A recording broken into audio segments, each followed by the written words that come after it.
पण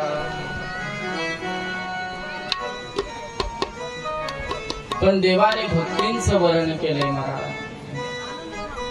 म्हणे राजन, देवाचा पहिला विवाह जो रुक्मिणी सोबत झाला ती श्रवण नावाची भक्ती आहे. देवाचा दुसरा विवाह झाला ती कीर्तन नावाची भक्ती आहे. कोणी कीर्तन नावाची भक्ती? जामवतीची. ही कीर्तन नावाची सतत कीर्तन करायची भगवंताच्या नावाचं महाराज. म्हणून हे राजन, ही कीर्तन नावाची भक्ती आहे आणि सतत भगवंताचं स्मरण करणारी म्हणजे सत्राजिताची मुलगी सत्यवती महाराज. हे राजा, ही सतत भगवंताच्या गुणांचं स्मरण करायची म्हणून ही सत्यवती स्मरण नावाची भक्ती. अशा 3 भक्तींसोबत देवाने विवाह केला आहे राजा. आणि चौथा विवाह भगवंताचा. हे राजा, सूर्यदेवाची जी कन्या होती कालिंदी, पाण्यामध्ये पाय टाकून बसायची देवाची वाट बघण्यासाठी आणि सतत भगवंताच्या पदांचं सेवन करायची. ही पाद सेवन नावाची भक्ती आहे चौथी राजन.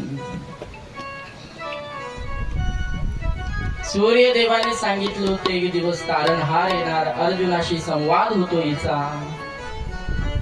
आणि पतीच्या गुणांचं वर्णन ऐकून भगवान तिचं अशी विवाह करता. बोली कालिंदी नारायण भगवान की जय.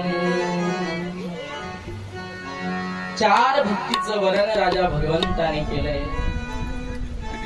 हे राजन, पुढे राजादी देवीची कन्या होती मित्रविंध्या. राजा ही 5वी भक्ती आहे आणि आयुष्यभर भगवंताचं अर्चन केलंय राजा. आयुष्यभर देवाचं जन्मल्यापासून अर्चन विधी करायची म्हणून हे राजा ही 5वी अर्चन नावाच्या भक्तीचं म्हणजेच मित्रविद्याचं सोबत भगवंताने विवाह संपन्न केला. बोले मित्रविद्या नारायण भगवान की जय. नग्न जिन्नाम कौसल्या असीद राजा धार्मिकः तरस्या सत्या भवतः कन्या देवी नग्न जिती. हे राजा, कौशल देशाचा राजा नग्न जित्याची कन्या होती.